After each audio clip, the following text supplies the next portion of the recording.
Red టీవీలో మీ వ్యాపార ప్రకటనల కోసం ఈ నంబర్ని సంప్రదించండి. నమస్తే సార్. నమస్తే. సార్, పిఠాపురం నుంచి పవన్ కళ్యాణ్ వస్తున్నాడు అని అందరికి తెలిసిందే. అయితే ఆయనకు పోటీగా వంగ గీత వస్తున్నారని తెలిసింది. అసలు ఈ వంగ గీత ఎవరు సార్? ఆమె రాజకీయ జీవితం ఏంటి? పూర్తి పేరు వంగ గీత కాశీ విశ్వనాథ్.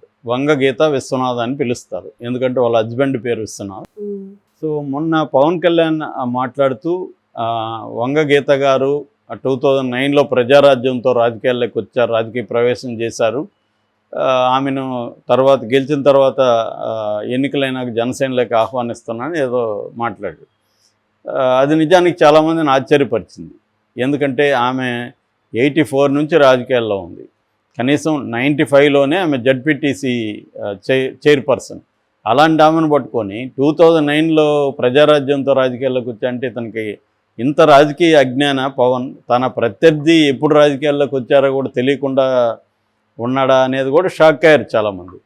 సో ఆమె కూడా దాన్ని ఖండించింది. నేను ప్రజారాజ్యం నాకు రాజకీయ భిక్ష పెట్టలేదు, నేను ఎప్పటి నుంచో ఉన్నాను, నేను ఫస్ట్ చేరిన పార్టీ తెలుగుదేశం అనేది కూడా ఆమె మాట్లాడింది. అట్లాగే అది విఘ్నత అనిపించుకోదు. ప్రత్యర్థులు నువ్వు నా పార్టీలోకి రా అంటే నేను కూడా అంటా కదా, నువ్వు కూడా రా నా పార్టీలోకి అని అలా అనొచ్చా అనేది కూడా ఆమె ప్రశ్నించింది. సో ఈ రకంగా పవన్ కళ్యాణ్ అక్కడ తన ఇమ్మెచ్యూర్ పొలిటికల్ దీన్ని ప్రదర్శించాడు. సరే, ఈ కాంటెక్స్లో ఇప్పుడు ఏంటంటే మెల్లమెల్లగా పిఠాపురం మీద జగన్ ఫోకస్ చేయడం, అక్కడ మిథున్ రెడ్డి ఉభయ గోదావరి జిల్లాల రీజనల్ కోఆర్డినేటర్ మిథున్ రెడ్డిని పిఠాపురం మీద ఫోకస్ చేయమని చెప్పడం. సో మిథున్ రెడ్డి ఏమో అక్కడ అంతకుముందు ఎమ్మెల్యే పెండెం దొరబాబు, ఆయన కూడా ఎలుగున్నాడంటే నిన్న జగన్ పిలిచి ఆయనతో కూడా మాట్లాడాడు. ఆయన కూడా నేను వంగ గీతను గెలిపిస్తానని రంగంలోకి దిగుతున్నాడు, సిట్టింగ్ ఎమ్మెల్యే ఆయన. సో ఇటు పెండెం దొరబాబు, దాడిశెట్టి రాజా, తర్వాత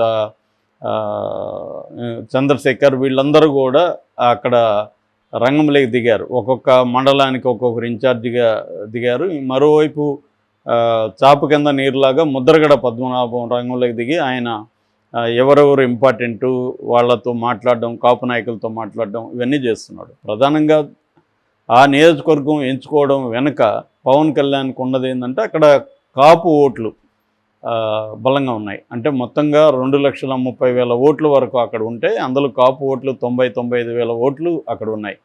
సో అవన్నీ గుత్తగా మనకు పడతాయన్న ఉద్దేశంతో దిగాడు.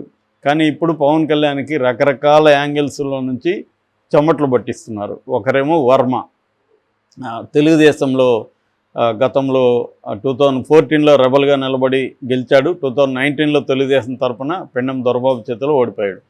తను ఇప్పుడు 5 ఏళ్ళుగా అక్కడ గట్టిగా కృషి చేస్తున్నాడు. కరోనా టైంలో కూడా బ్రహ్మాండంగా ఆయన పనిచేశాడు. ఆయనకి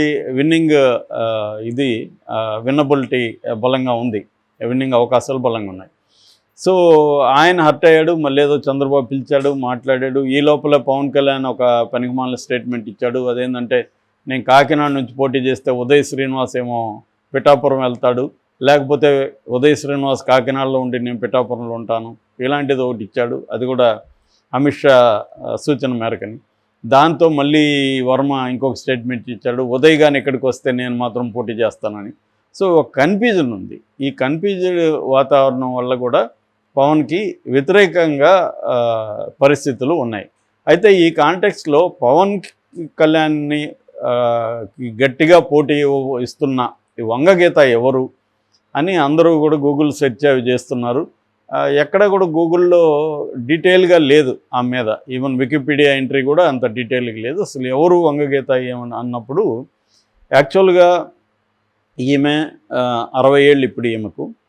సో పివిఎస్ ప్రకాష్ రావు, పి బ్రహ్మరంభ అనే వీళ్ళ అమ్మ నాన్న, వీళ్ళకు ఈ అమ్మాయి పుట్టింది. ఈ అమ్మాయి ఇంటర్మీడియట్లోనే పెళ్ళి అయిపోయింది. ఇంటర్మీడియట్ చదువుతున్నప్పుడు మహిళా కళాశాలలో చదువుతున్నప్పుడే పెళ్లి చేశారు కాశీ విశ్వనాథ్ అని ఆయనకి.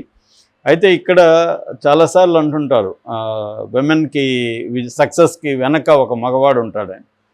ఎందుకంటే మనది ఫ్యూడల్ సమాజం కాబట్టి స్త్రీలు స్వతంత్రంగా పైకి రావాలంటే వెరీ డిఫికల్ట్ కాబట్టి మగవాళ్ళు ఆల్రెడీ ముందుంటారు కాబట్టి మన సమాజానికి అది అప్లై అవుతుంది.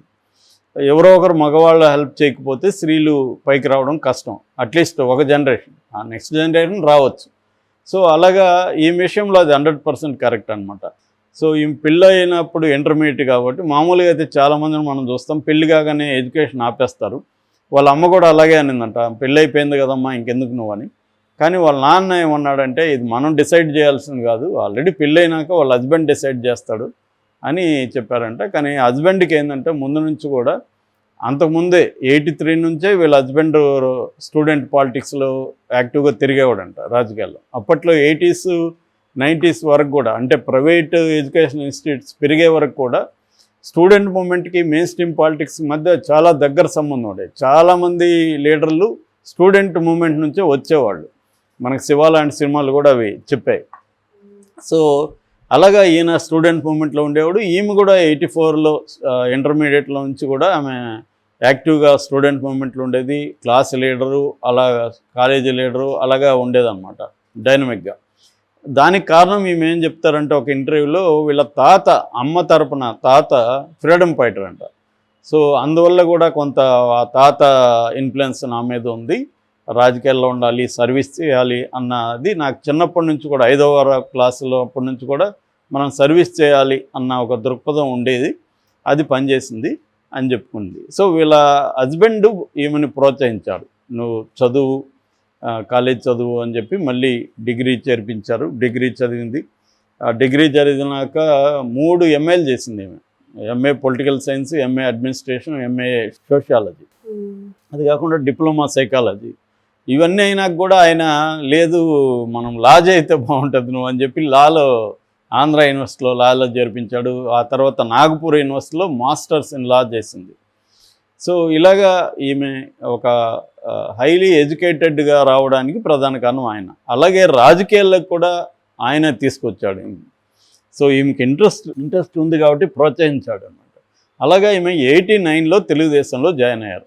అప్పట్లో రామారావు అంటే ఉండే క్రేజు అవన్నీ దృష్టిలో పెట్టుకొని చేరారు. యాక్చువల్గా 95లోనే ఎమ్మెల్యేగా ఈమెకి సీట్ ఇవ్వాలని రామారావు అనుకున్నాడు. అప్పుడు రామారావు ఏంటంటే కొంత ఎడ్యుకేటెడ్ ఉమెన్ని ప్రోత్సహించేవాడు. ఆయనకి ఎవరన్నా చదువుకొని ఉంటే బాగా ఇష్టం అన్నమాట. సో అలాగా ఈమెకి ఇద్దామనుకున్నారు కానీ అక్కడ లోకల్ సమీకరణాల్లో ఇవ్వలేకపోయాడు. అందుకని ఇవ్వలేకపోయాం కదా అని జడ్పీటీసీ మహిళా కోటాలు ఈమెకి ఇచ్చారనమాట. సో హస్బెండ్ కూడా ప్రోత్సహించారు. అలాగా 95లోనే ఈమె జడ్పీ చైర్ పర్సన్ అయిందనమాట. దాని తర్వాత 97లో టీడీపీకి రాష్ట్ర ఉపాధ్యక్షురాలుగా ఉన్నింది. సో పార్టీలో కూడా మంచి పొజిషన్కి వెళ్ళింది. అంటే రోజా వచ్చే వరకు కూడా ఈమె స్టేట్ లెవెల్లో మహిళా విభాగాన్ని చూసుకునేదన్నమాట. దాని తర్వాత 2000 నుంచి 2006 వరకు తెలుగుదేశం నుంచి రాజ్యసభకు కూడా ఎన్నికైంది. రాజ్యసభ ఎంపీగా కూడా పనిచేశారు. దాని తర్వాత 2009లో పార్టీ పెట్టారు. ఈ లోపల ఎన్టీఆర్ వెళ్ళిపోవడం, చంద్రబాబుతో ఈమె ట్రావెల్ చేయడం అవన్నీ జరిగాయి. అయితే చిరంజీవి కుటుంబంతో, ముఖ్యంగా అల్లు రామలింగ కుటుంబంతో ఈమె కుటుంబానికి అనుబంధం ఉందన్నమాట. ఆయన ఎక్కడ షూటింగ్లు జరుగుతున్నా వీళ్ళ ఫ్యామిలీని పిలుచుకొని వెళ్ళేవాడు. అలాగా అనుబంధం ఉంది. దాంతో చిరంజీవి పట్ల కూడా వీళ్ళకి, చిరంజీవి అల్లుడైనాక చిరంజీవి పట్ల కూడా కొంత ఫ్రెండ్షిప్ అది పెరిగింది, ఫ్యామిలీ ఫ్రెండ్షిప్. దాంతో చిరంజీవి ఆ ఏరియాలో ఎవరు నిలబెట్టాలనుకున్నప్పుడు ఈమె కనిపించింది ఆయనకి. ఆల్రెడీ ఈమె పొలిటికల్గా యాక్టివ్గా ఉంది కాబట్టి చిరంజీవి ఆహ్వానించడం, ఈమె అట్లా ప్రజారాజ్యం పార్టీలో వెళ్ళింది. ప్రజారాజ్యం పార్టీలో 2009లో పిఠాపురం నుంచి ఎమ్మెల్యేగా గెలిచింది. So ZP chairperson, Rajya Sabha MP, MLA. So అటు ఎమ్మెల్యేగా ఉంది. తర్వాత చిరంజీవి ఏం చేశాడు, దీన్ని తీసుకెళ్ళి కాంగ్రెస్లో కలిపేశాడు. సో ఈమె నేచురల్గా కాంగ్రెస్ అయిపోయింది. ఈమె చేరలేదు కానీ కాంగ్రెస్ పార్టీ అయిపోయింది. అయితే ఈమెకు ఏమైందంటే ఈ రాష్ట్ర విభజన బాగా దెబ్బతింది. ఎందుకంటే కాంగ్రెస్ పార్టీలో ఉన్నప్పుడు సమైక్యాంధ్ర ఉద్యమంలో ఏమి పార్టిసిపేట్ చేసింది. సో రాష్ట్రాన్ని విభజించేశారు. అది బాధ అయ్యి దాదాపు 4-5 ఏళ్ల పాటు ఈమె రాజకీయాల నుంచి డిస్కనెక్ట్ అయింది. కానీ పబ్లిక్ లైఫ్ నుంచి అవ్వలేదు. పబ్లిక్ లైఫ్లో ఆమె చెప్పింది ఏంటంటే ఒక 8-9 నెలలు మాత్రమే నేను పబ్లిక్ లైఫ్లో నుంచి పక్కకి వెళ్ళాను, కానీ మిగతా 4 ఏళ్ల పైన ప్రజల్లోనే ఉన్నాను, సర్వీస్ చేస్తున్నాను, ఎవరికి ఏ సమస్యలు వచ్చినా చూస్తున్నాను, కానీ పొలిటికల్గా లేదు. మళ్ళీ వాళ్ళ హస్బెండే ప్రోత్సహించడం, అక్కడ ప్రజలు కూడా మీరు ఇలా ఉండకండి, మీరు హైలీ ఎడ్యుకేటెడ్ మహిళ అని చెప్తే మళ్ళీ వైసీపీలోకి జాయిన్ అయింది. వైసీపీలో కాకినాడ నుంచి ఎంపీగా టికెట్ ఇచ్చాడు. సో కాకినాడ నుంచి లోక్సభకి ఎన్నికైంది. ప్రజెంట్ ఆమె ఎంపీ. సో ఇప్పుడు మళ్ళీ పిఠాపురంలోకి తీసుకొచ్చాడు. సో అలాగా ఆమె హైలీ ఎడ్యుకేటెడ్ ఫ్యామిలీ. వాళ్ళ హస్బెండ్ పాత్ర చాలా ఉంది.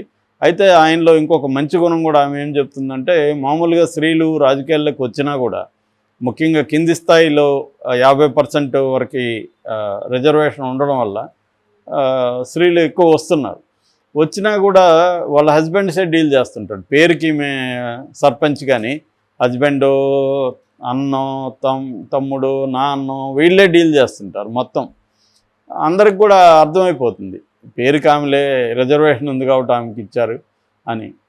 కానీ ఈయన ఆ విషయంలో ఎప్పుడూ కూడా జోక్యం చేసుకునేవాడు కాదు. ఆయన ఏమన్నా ఉంటే ఎవరన్నా ఇంటికి వస్తే వాళ్ళు భోజనాలు ఏర్పాటు చేయడం, వాళ్ళని బాగా చూసుకోవడం, ఈ పనులలో అంటే ఒక రకమైన రివర్సల్ పాత్రలు అవి చూసుకునేవాడు తప్ప ఈమె డ్యూటీస్లో ఇన్వాల్వ్ కానీ అవి కావడం కానీ ఏం లేవు. రెండోది ఈమెకు కూడా సమర్థత ఉంది. హైలీ ఎడ్యుకేటెడ్, డాక్యుమెంట్స్ అన్ని చదవగలదు, డ్రాఫ్టింగ్ చేయగలదు, లీగల్ నాలెడ్జ్ ఉంది.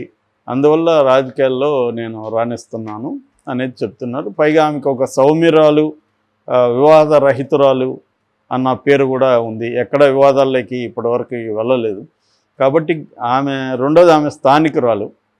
ఆమెకి ఇల్లు తెలుసు, మనిషి తెలుసు. పవన్ కళ్యాణ్కి ఆమె గురించే ఏమీ తెలియదు, ప్రత్యర్థి గురించే తెలియదు. ఇంకా ఆయన ఏం చేస్తాడు?